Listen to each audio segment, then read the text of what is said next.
whenever you're ready. Oh, okay. Welcome, faculty and scholars, to the webinar, which is being presented by my dear colleague, Dr. Ellen Olson. We're experiencing a snowstorm here in New York, and you know, we're all wondering how we're going to get home, and I hope you're enjoying better weather than us today. I'd like to introduce Dr. Olson. She's currently the medical director of the Palliative Care Service at the James J. Peters Veterans Health Affairs Center here in the Bronx. She is also the medical director of our longstanding Palliative Care Interprofessional Palliative Care Fellowship Program here at the Bronx. She holds an associate professorship at Mount Sinai School of Medicine. She has many years of experience in palliative medicine and hospice medicine. She's also a board-certified geriatrician. She's an ethicist as well and has served in many capacities, including ethics committees, and has written quite extensively on the subject of ethics.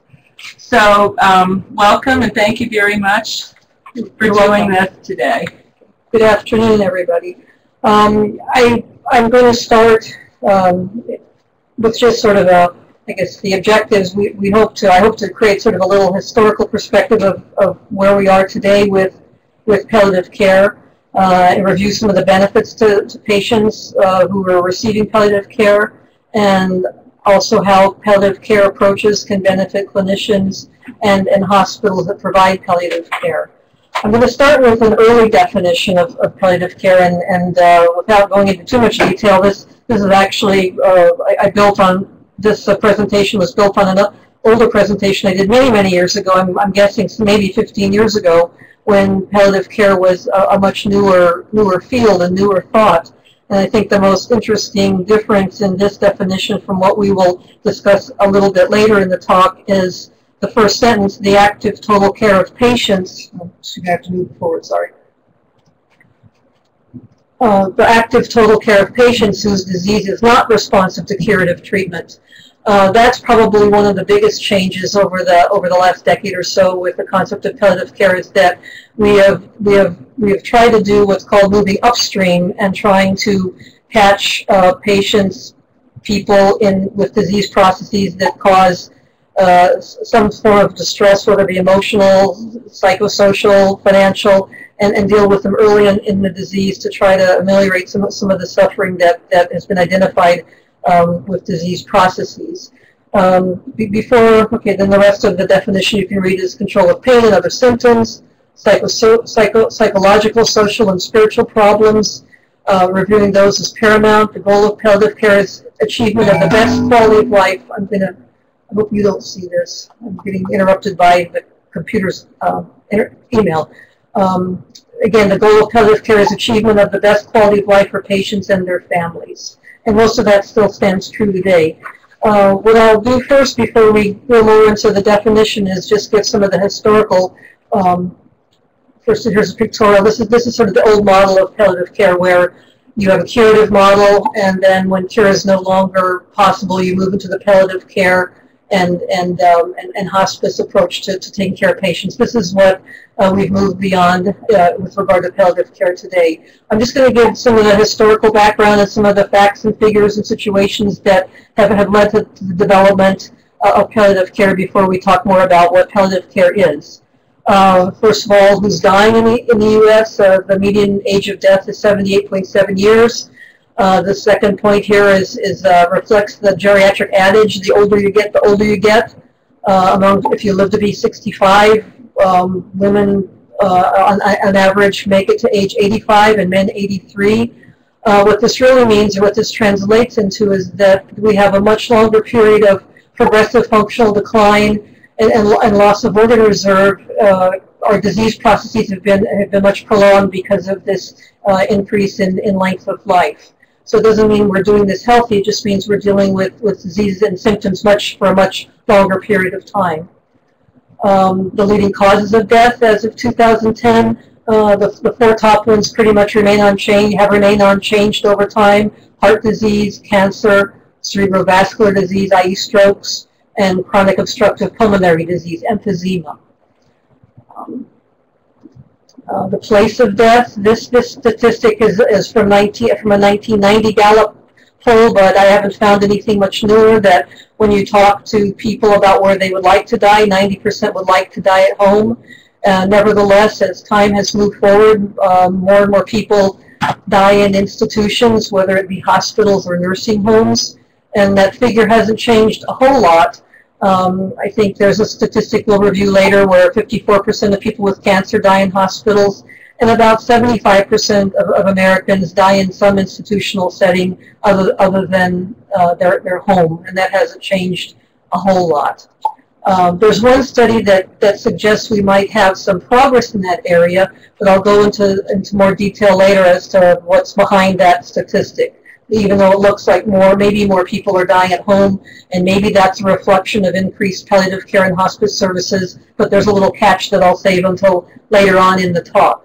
There is another Medicare study that did show that there's a decrease in hospital deaths from 32.6% in 2000 to 24.6% in 2009 in individuals with diagnoses of cancer, COPD, or dementia. What that study, and I couldn't find where those people died, and my guess is they still probably died in an institutional setting, most likely a nursing home, and not really, there wasn't a real movement of those deaths back to the home setting. Caregiving is an issue that's raised all the time when we deal with hospice and palliative medicine. It's still largely a family responsibility in America and in many countries. And it frequently falls to the spouse, usually an elderly female, who, I'm not sure, this was copied from a slide from an early palliative care training session I went to. I don't remember what they meant by ill-equipped, but I mostly mean probably physically, because we're often dealing with a lot of elderly patients in palliative and hospice medicine, and we're also then dealing with a lot of elderly caregivers. But the other point that's made in reviewing the burdens of caring for people at home and with terminal illness is that a lot of family members have to quit work to provide care, and many families are devastated financially to provide care at the end of life. And these are some of the problems that we try to address in the context of palliative care and hospice medicine. In the past, in the early 1900s, a life expectancy was obviously shorter. A lot of that had to do with dying of infections or accidents. It was unusual for people to get out of their 60s. And at that time, medicine focused on caring and comfort, and the sick were cared for mostly at home. And this is a tradition that, I'm not a great medical historian, but this goes way back. I couldn't find a quote that goes all the way back to Hippocrates that I wanted to put up here, that basically back in the day of Hippocrates, that if a physician thought he could cure anybody, it was tantamount to madness. There's a quote somewhat to that effect, that basically the main purpose of medicine was to comfort and to provide comfort, not to really cure. And this was a tradition that really survived into the early 20th century. Then medicine, we with the development of science, technology, communication, our values shifted. We all of a sudden decided maybe we could cure people, we could deny death. Our focus changed on valuing youth and independence and devaluing age, family, and family caregiving. And we're dealing still with this phenomenon that it's important to fight aggressively against illness and death and prolong life at all costs. We'll talk a little bit more about this dynamic later on, but this is still something we face that through TV and the internet, that we're faced with more and more challenges of families and patients expecting that something can be done, even when we know that there can't, and how to deal with that expectation. I mean, the reality is we have been able to increase life expectancy through improved sanitation, public health, antibiotics, but the reality is people still die. They're just dying over a much longer period of time, and they're dying from chronic diseases that have their own symptoms that we've had to develop expertise in not only treating, but how to treat the symptoms for those who we can't successfully reverse the disease process, or at least slow down the disease process. So end of life in America today, there's still only a few cures. We just live a lot longer with chronic illness. Again, repeating the same point, one study showed that on average, after a terminal diagnosis is made, the majority of patients live 30 months. That's a long time to experience disease progression and possible distressing symptoms. And the reality remains, though, all of us will die. About 10% of us will die suddenly from something like a heart attack or an accident, but most of us will die from slow, protracted illnesses, and we have to be prepared to deal with that.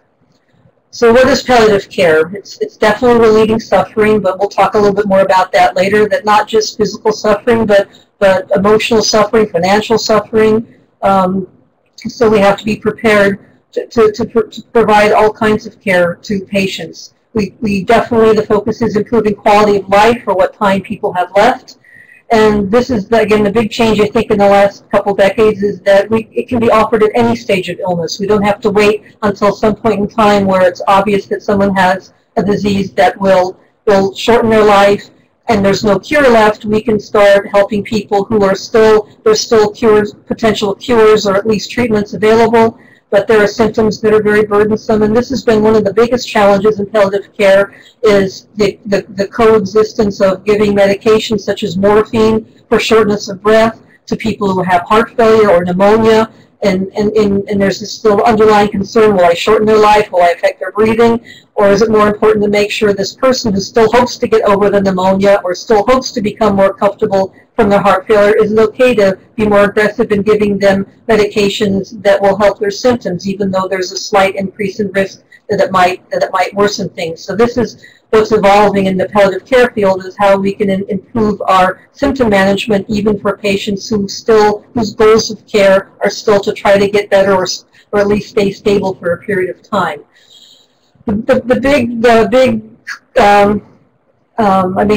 take-home point with palliative care is it has to be teamwork. Not one person can meet all the needs of a dying patient, and that's actually one of the features that made me move towards geriatric care. We've been doing team care in geriatrics for years and years and years, and palliative care similarly needs a whole team to address all the problems that face people with life-limiting illnesses and their families. And it's both that team, I think, that enriches the care, and it's also the team that supports us in doing what can be very difficult and emotionally challenging work. The team provides personal, psychological, social, and spiritual support. They provide bereavement support. And as of 2006, the palliative care has been considered a medical specialty through the Board of Internal Medicine. There's the first board exam that was offered in 2008. You can now be boarded in palliative care. Similarly, and I'm not totally up to date, there are also some specialty recognition has been made in the fields of nursing and social work as well. Nurses from all levels, through nursing assistant, through advanced practice nurses, can have additional qualifications in palliative medicine, and then I believe social workers can also gain additional qualifications in palliative medicine. So there's been a great amount of growth in this area in the last decade, and recognition of the benefits of palliative care. So where is palliative care practiced? It's primarily in the hospitals, and actually a colleague, I didn't borrow that slide, said that the hospital is really the place where we find most of the people who need our help through hospital consultation. That's where the patients interface with the medical system, where they may be faced with treatment decisions for treatments they may not want, for being in the hospital when they may not want that the hospital really is where most of the interface between palliative medicine and patients takes place. But it can also happen in outpatient settings, in clinics, and linked to other programs such as pain management clinics, through hospitalists being able to provide palliative care, and clearly through home care agencies. Palliative care can be practiced. This is the current model, where palliative care is more of a continuum of care model, not an abrupt cutoff between curative care and palliative care. What we envision, or what we have envisioned over the years, is this slow transition that as the options for cure become less, the involvement of palliative care becomes greater. At the very end of the palliative care spectrum is hospice care. Usually the time designation there is the last 6 months of life, but palliative care can extend for years. There's a Dr. Joanne Lynn who's been involved in geriatrics and hospice medicine for years and years, and for a long time she pushed for a benefit, a Medicare benefit that would extend up to 3 years to take, because many people, the 6-month hospice benefit is not enough, and we'll talk more about that, to deal with symptom management. That she felt that people, as I think even longer than 3 years, but her goal was to try to get Congress to change the benefits. It was called Medicaring, so that people could get the kind of support services they get on hospice, home care, nursing care at home, without breaking the bank, so to speak. They would extend the period of care for chronic life-limiting illnesses out 3 years. That didn't happen, but palliative care has sort of taken its place. But again, it's a spectrum, and it can start early in the course of an illness, and it doesn't necessarily mean the person doesn't have any options left for care, for cure, or for treatment. So palliative care is not no care. It can involve, and does involve, very aggressive care for pain and symptom management. And what I try to encourage or emphasize with my physician colleagues in particular, I think there's a misnomer out there that hospice care or palliative care is soft medicine, that it's mainly hand-holding, that it's maybe a little pain management, but it involves an incredible amount of knowledge and expertise. And I'm not trying to embellish my own skills or knowledge here, but the more you know about medicine, the more you know about all the illnesses that limit life, the better palliative care you can provide. We have a case in point right now, an 85-year-old gentleman who has prostate cancer that has progressed despite the initial hormonal treatment that's given. It progressed through chemotherapy, and now he's on a second-line hormonal treatment in hopes that he will get a little better, but he basically has metastatic involvement of most of the bones in his body. He's a pain management challenge. He's a social challenge because he's been living with a daughter who can't take care of him anymore. He has no significant retirement, so he's a placement challenge. But he's still hoping, and his oncologist has fueled those hopes that maybe he'll be able to respond to the second line hormonal treatment. In the midst of his hospitalization now, as he became progressively weaker, he's also developed some significant electrolyte abnormalities.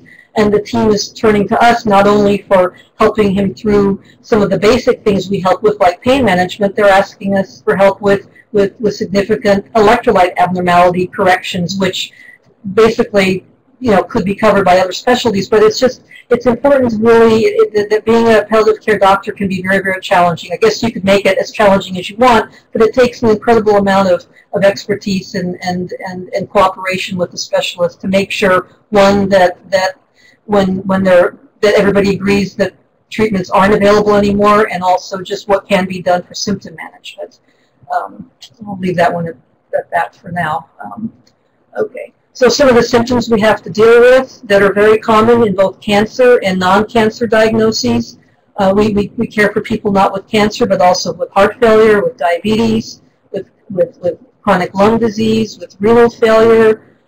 We really take care of anybody, again, whose disease might be life-limiting. And so if you take all these symptoms that are common to both forms of illness and then try to figure out the nuances for each individual illness, there's a lot to know. And the point that this slide, I think, begs is the growing role of the pharmacist on our team.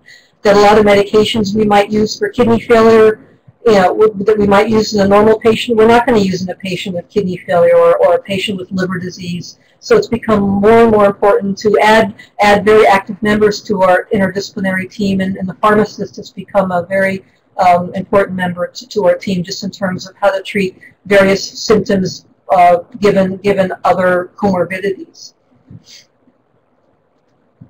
So palliative care, some of this is redundant, but I'm going to go through them anyway. Again, we focus on relieving suffering and improving quality of life. It's appropriate early in the course of illness.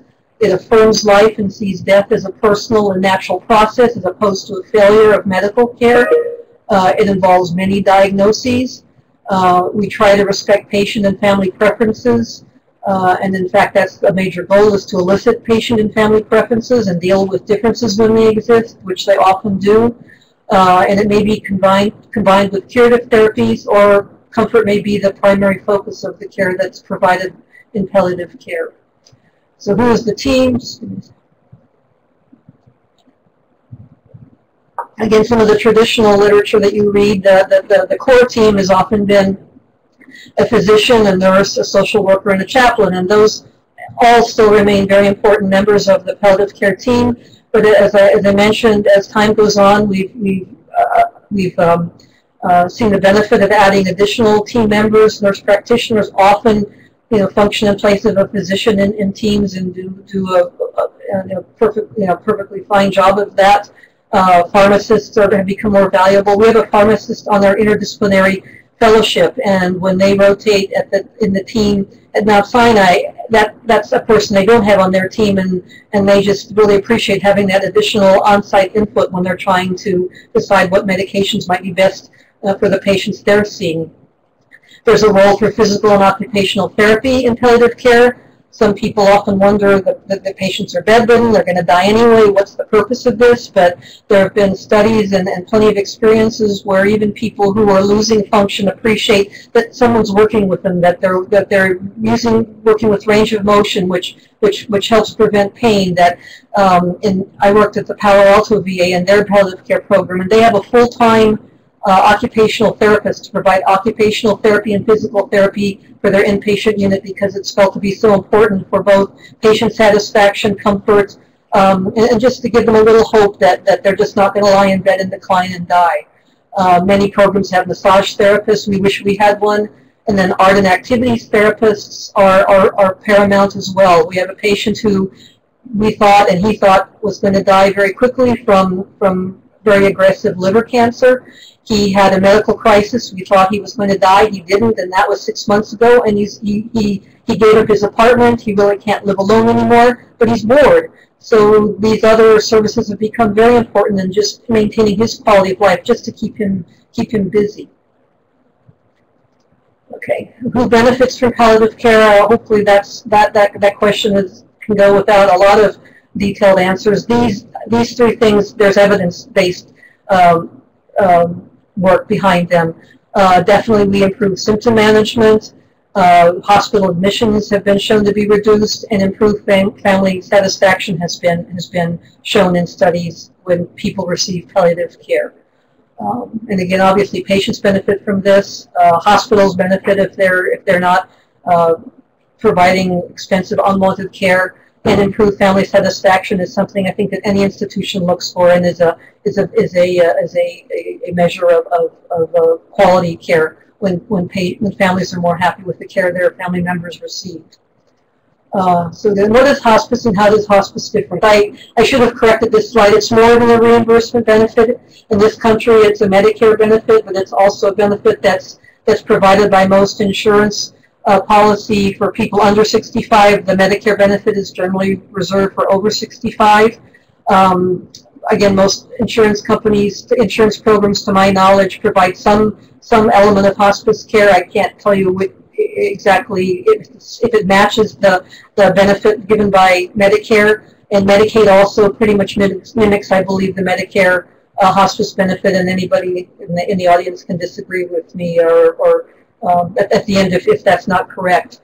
So again, it's usually considered a Medicare benefit, though. It's primarily community-based. It cares for severely ill patients and their families. It's a team of professionals and trained volunteers usually. The focus is more on care and not cure, and it usually, again, from that graph earlier, it usually does address the last 6 months of life. Actually, two physicians have to certify that they believe that the patient has a life-limiting illness that will limit their lifespan to 6 months. And so it's at that end of that disease trajectory when treatment options are exhausted, or the patient has opted not to pursue any more treatment options. And again, the goals are relief of pain and other symptoms and psychosocial support. Where is hospice care provided? In a 2010 study, 41% of it was at home, 18% in nursing homes, 7.3% in residential facilities, I assume like assisted living, and 21.9% in inpatient hospices, and 11.4% in acute care hospitals. Hospice care provides patient control over decisions about care, and if patients aren't capable of doing that, then the family wishes are paramount. They provide specialized services that the hospice benefit provides all drugs and equipment needed to care for that diagnosis. It provides pastoral support. It provides grief counseling, and many programs have volunteer support. I think that varies according to geography a little bit, and it's probably the best way to give the patient the option to die at home. But again, we work very closely here in the Bronx. We still have that phenomenon. Many people want to die at home, but if we look at the support services there, especially in the veteran population, there often is nobody else at home, and hospice can only care for those patients as long as they are functionally capable of being alone. And obviously, through the disease trajectory of a terminal illness, that doesn't last forever. So a lot of the hospice services, especially with our population, are limited by lack of social supports, and that in many communities that can be made up for in some respect with volunteer services, but often people are relegated to institutional settings because of lack of social supports in the community. Okay, the role of hospice, it started in the U.S. in the late 70s. I actually wanted to, how's our time going? Because I wanted to just, the person who was really credited with developing hospice is Dame Cicely Saunders, which I'm sure many or most of you have heard of. I just wanted to read a little bit about her because I didn't put a slide together that could really reflect her influence in the development of hospice. She really is credited with developing the art and science of modern hospice care. She was a social worker in England during the war, and eventually, at the advice of people she was working with, became a physician in an effort to have even more influence over the total care of the dying patient. She established physician training programs to improve competence in palliative medicine and formulated the basic principles of hospice care, which include vigilant attention to the details of patient care and careful research to support claims about intervention's effectiveness. Her overriding concern was alleviating the suffering of dying patients. She pioneered the use of oral opioids to control pain and developed the concept of total pain to describe the all-encompassing physical, emotional, spiritual, and social distress experienced by many dying patients. I won't read any more than that, but really she's the one who made us look at the dying patient as a total person and process, and not just to address physical symptoms. So again, the role of hospital, since the development in the United States in the late 70s of hospice, the numbers have increased slowly as to how many people are enrolled in hospice, but the length of stay in hospice has not really changed a lot. So we still have a lot of challenges there. A study done not so long ago in 2007 by a Dr. Joan Tino, who has done a lot of work in hospice. She tried to study whether hospital referrals grew through looking at Medicare data and she found that the hospital referrals actually grew, but at the same time, hospital referrals grew. The use of ICU and hospitalizations in the last months of life also increased. So even though it's a mixed bag, and that we talked a little bit about the study earlier, so we still have a lot of work to do to try to maybe eliminate the back and forth in and out of the hospital, in and out of the ICU in the last few months of life, which has not changed and actually increased in some studies. So again, even though people ended up in hospice, finally it was a rocky road or a very arduous road to get to the hospice setting where they could die peacefully. One of the reasons, some of the reasons that's been actually discussed over the years was why people aren't referred to hospice is that prognosis can be difficult. With cancer, we see this trajectory that people do okay for a while, then their appetite falls off, they start losing weight, and it's a little bit more predictable when to enter cancer patients into hospice. But as a previous slide showed, People also die from other diseases like heart failure and chronic lung disease, and those courses are a little bit less predictable. When to enter someone into hospice for heart failure or chronic lung disease, there are some parameters, but people often live beyond the 6 months, and then the hospice is in a quandary as to what to do, whether to continue certifying the patient. My understanding is Medicare is getting more and more stringent about who stays in programs and who doesn't, and worried about that a lot of for-profit hospices are popping up making money off of this. So, the services are being more and more scrutinized. So some of the patients who might have been accepted in the past with diagnoses with a less specific trajectory may not be being referred anymore or accepted anymore for referrals. So there's still a lot of prognosis. If anybody wants to get famous trying to figure out prognostic models that really work, is an area really with a lot of potential. Okay, the role of hospice, again, of patients dying of cancer, only about 40% are ever referred to hospice despite their more certain trajectory. But palliative care programs and consult services are evolving, which are hopefully informing this process of referrals. And earlier, the palliative care programs are providing earlier symptom management and supportive care expertise. And one of the phenomenon, if you haven't experienced it out there, but we've experienced it many times, I can't tell you, in the last couple of months we've brought over a couple of patients who in the hospital were usually, they were elderly patients with dementia who had developed swallowing problems. And they failed all their swallowing studies in the hospital. The patient and or family wish was not to receive a feeding tube, and they came to us with a comfort care plan where they would not be given intravenous fluids, they would not be given feeding tubes, they would be given comfort care, and all of a sudden they come to us, we stop unnecessary medications, they wake up a little bit and they start eating again.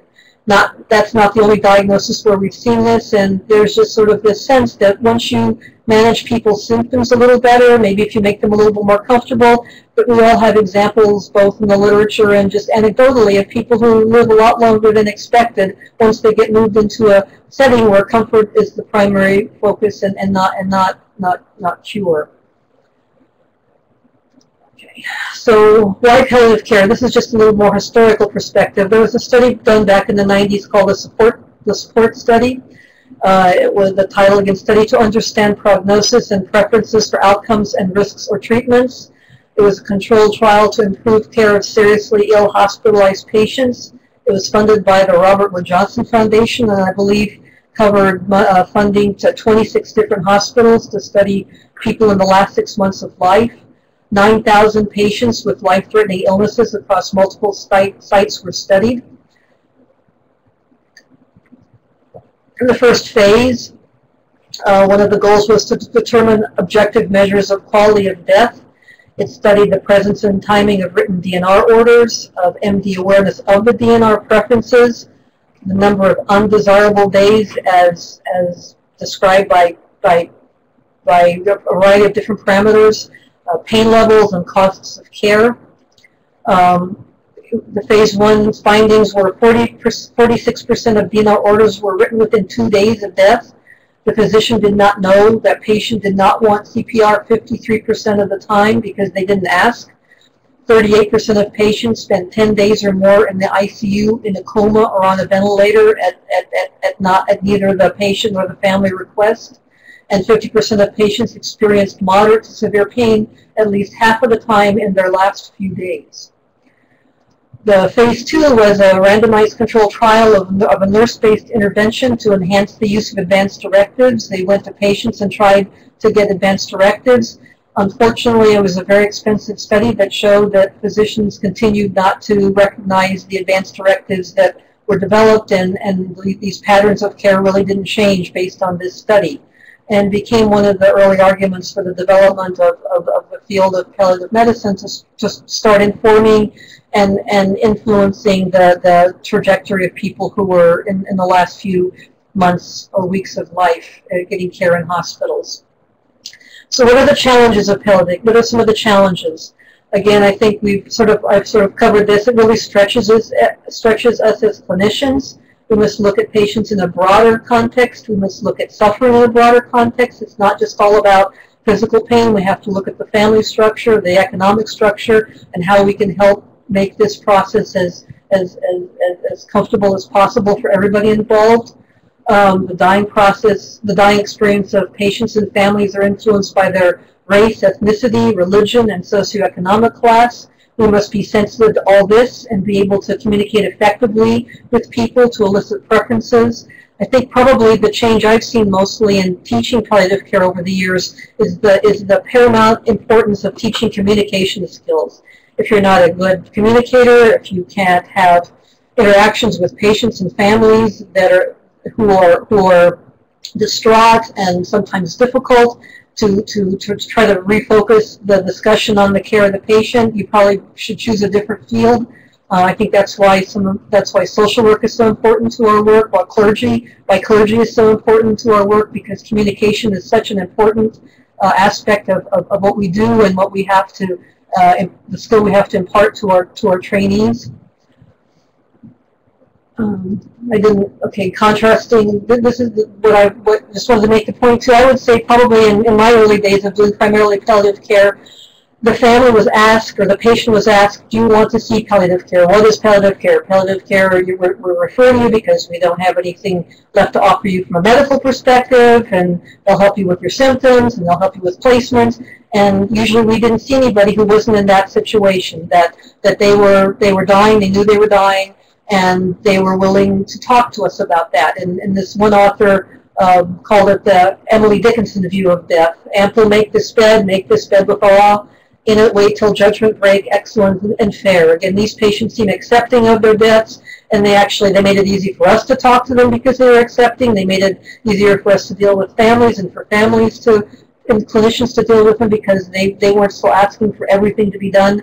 And this was probably the more common kind of concept we got, several years ago. Now things have changed, and again, this is a reflection of what we talked about a little bit, how medicine in general has changed. We're getting more and more of the fighters, that we're getting consulted on them, and I don't know if I should say this, but I'll say this. I think these patients aren't necessarily consulted before we're called, that we're called to help the team, because they don't know how to deal with the patients who won't go gentle into that good night. They continue to rage and rage, or the families rage and rage, and they really need help in dealing with this. Not that we have, we hopefully have a little expertise. What we also have, though, is we have again the breadth in the team. If the physician can't connect, we've got nurses. If the nurse can't connect, we've got the social worker. And we have a variety. We can try to approach the patient and the family from where they are, and how we can help them understand the situation, because usually it is a case where there is very little left to offer in the way of cure, and we have to somehow break down that barrier, so that some people want to die raging into the night, and we can't break through that barrier, then that's their choice. But for the most part, it's a lot easier on everybody if there's some level of acceptance, some level of closure for patients and families, if we can break through the fighting to the bitter end until the person dies without ever accepting the fact that they're going to die, or that the family doesn't accept it. Again, I don't know. I'm sure plenty of you dealing with patients have heard that term. He's a fighter, and we always know we have our hands full when the first interaction with families that we're told by, especially adult children, he's a fighter. I know he would want to get through this. And again, our goal is to provide support, appropriate care, and quality of life to both types of patients, and to all those in between. And as Dr. Old, in a very practical, good book, if anybody wants to pick up just a really concise approach to palliative care, it's a book entitled A Practical Guide to Palliative Care, and he makes the point several times that no matter what we do or what medicine has done, overall mortality rate remains 100%, and we have to be prepared to deal with patients who are going to die. Cultural differences have become more paramount in understanding the cultural differences, and again, you can make big mistakes if you just assume by what you know someone's religion to be, or what you know their ethnic background to be, to make assumptions that they feel one way or another about the dying process, or what happens to the person after they die, or what should be done. You're going to get stuck. But it's really important to be a little bit culturally sensitive, and again, there's plenty of literature about this and books about how different cultures view the dying process, what has to be done during the dying process, what has to be done with the body after the dying process. And cultural sensitivity here can only, again, fuel the care that we provide for people of different cultures, as well as having the communication skills to elicit whether or not this case is going to be a little bit different, and we have to be a little bit more sensitive because maybe this patient and family will present us with challenges that we're not quite used to dealing with, or we don't deal with every day. Barriers to end-of-life care. Again, I've tried to show some slides where there's still the referrals could be greater. And again, in Dr. Tino's study, I have to study it a little bit more, why, and I think her study said why the last 3 months of care and some of those patients involved repeated hospitalizations, repeated stays in the ICU. We don't know that yet, but we have to, maybe if there was more intervention from palliative care earlier, some of that could be prevented. If it was unwanted, if it was wanted, so be it. But again, that's one of the major focuses of palliative care, is to try to figure out what people want and to help them get the care they want, whether it's aggressive care or not aggressive care. And if they want aggressive care and it doesn't make sense anymore, then it's our role to try to help them understand how things will probably go if they continue to pursue that course, but still support them to the best we can. There's still concerns out there about fear of addiction coming from both families, patients, and caregivers. We still have to write most of the, or make recommendations for most of the opioid medications that are given to patients in the hospital. It doesn't come from the primary care team very often. Again, communicating bad news is that's still handed to us all the time. We do our best to include the primary care team in all family meetings and phone calls to families. We're the coach, we're trying to help encourage them to make these calls. But I got a call just this morning on the patient I mentioned earlier that with the prostate cancer. They were worried that he was becoming less clinically stable because he had a very low calcium that they were afraid would make him more prone to having a fatal cardiac arrhythmia. And they said, would you call the family and tell them? and I said, we'll work with you to figure out how to communicate this to both the patient and the family. So that's a constant challenge, is how to make all the care providers comfortable with communicating bad news and prognosis to the people they take care of. And again, and to give them the skills they need to negotiate goals with care. There's still, this is probably less so, this is again an older slide. I think more and more people are recognizing that patients have a right to decline or withdraw treatment, and hopefully some of the personal fears, fantasies, worries that the physicians and other caregivers have had in the past are starting to get a little bit less. Again, but that's, if we hear, it's illegal or it's not ethical, we try to deal with what the realities of our current legal environment and our current ethical environment, and allowing patients' rights and families' rights if the patient can't make decisions to be respected. Again, teamwork is paramount to what we do. The whole person dies, not just his or her physiology, and no one person can meet all the needs. Teamwork includes all the people we've mentioned in the past, and we're hoping that hospice and palliative care philosophy can and should continue to be integrated into mainstream practice.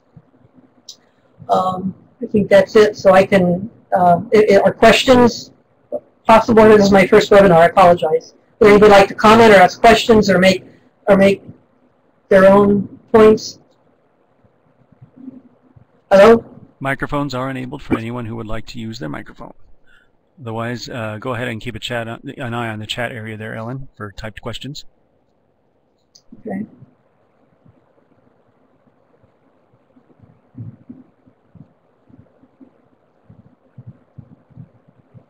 I think a point I meant to make and I didn't is how clinicians, and that's all clinicians, not just medical clinicians, benefit from palliative care, and mostly that's because if you understand goals of care, it makes decision making so much easier than to wait for a time of crisis. And it's the easiest thing to do for a lot of doctors in particular is not talk to the patient and then just do what they were taught to do in response to crises. And it saves so much time and energy, though, if you have these discussions ahead of time, and they can be painful, they can be laborious, they can be fraught with all kinds of emotion. But once you have a care plan established, you can just make the next days and weeks and months so much easier for everybody if you've gotten the hard stuff out of the way, and you can focus again on what's important to the patient, the family, and the care team.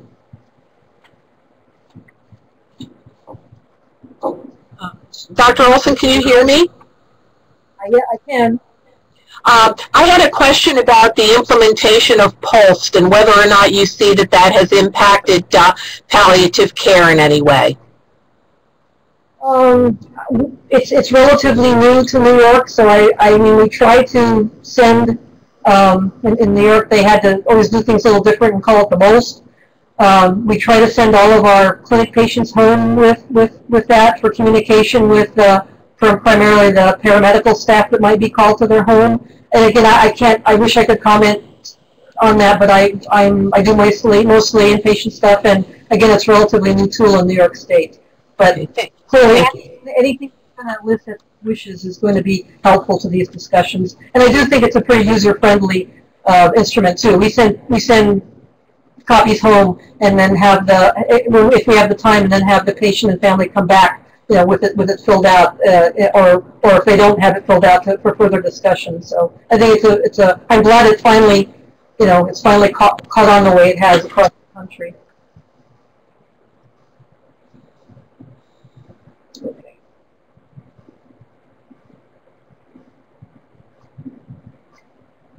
Yeah, I totally, the question, I guess, does everybody see these on their screen too? I mean, if I didn't make that point, I apologize. That I think that's been one of the biggest challenges for me, and you can comment on that too, is how aggressive we can be with symptom management in the course of active treatment. And I think we're getting bolder, and I think we're getting better at that. And I think that's one of the areas, again, especially Joanne Lynn, for anybody who was familiar with her or knows her, that was one of her major goals is, if the person's uncomfortable, let's just make them comfortable, for goodness sake. Let's not worry about side effects and all that. So I think that's one of our big challenges is helping, people through difficult treatment courses as well.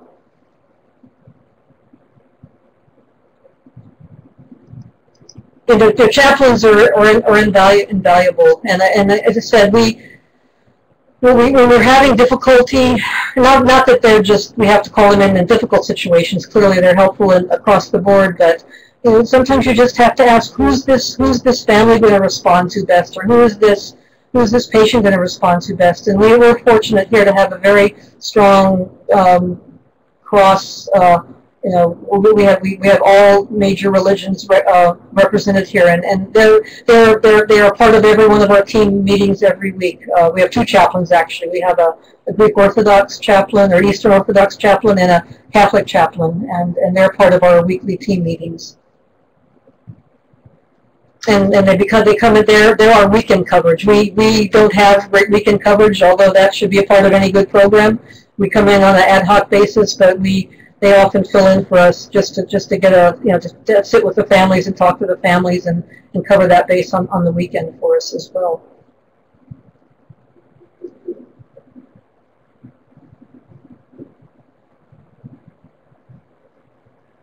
Anybody else?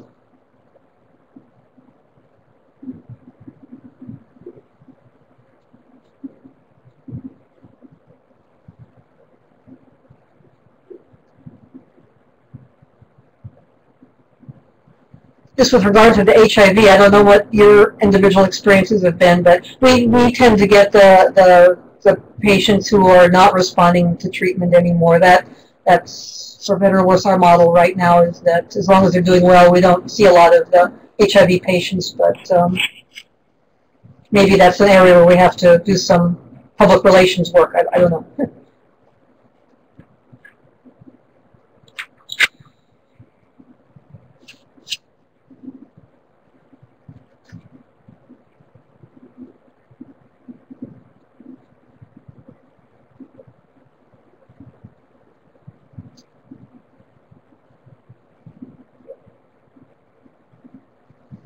I think I wanted to make one more point too about the VA has really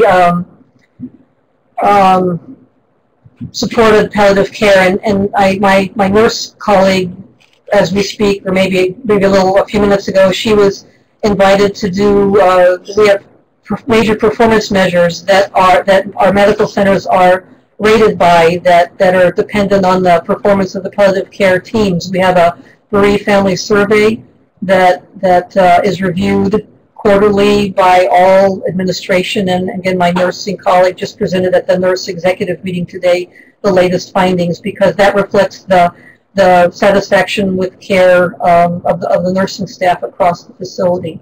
It also is a performance measure within the VA, how many ICU deaths have palliative care consults. So that's something the VA has really embraced, the importance of palliative care involvement in enhancing, I think, both communication and patient care.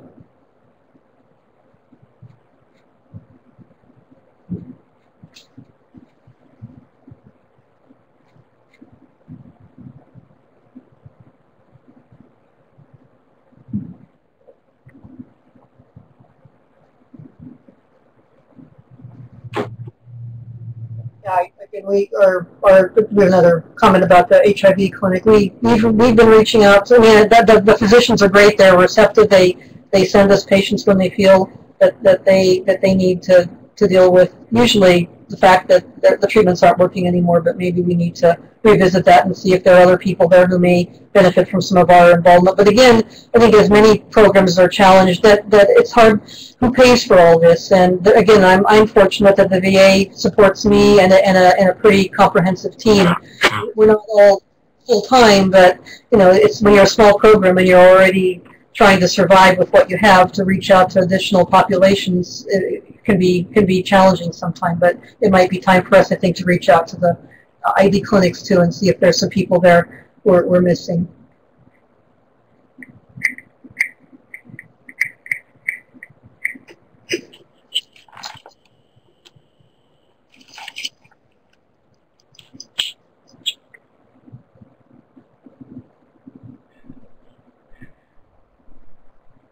Nobody seems to be typing anything, so I think that might be all the questions we have. Okay, well, thank you. Thank you very much, Dr. Olson. For the participants, of course, please wait for and fill out the session evaluation on your way out. Thanks. Okay. I can sign off, I guess.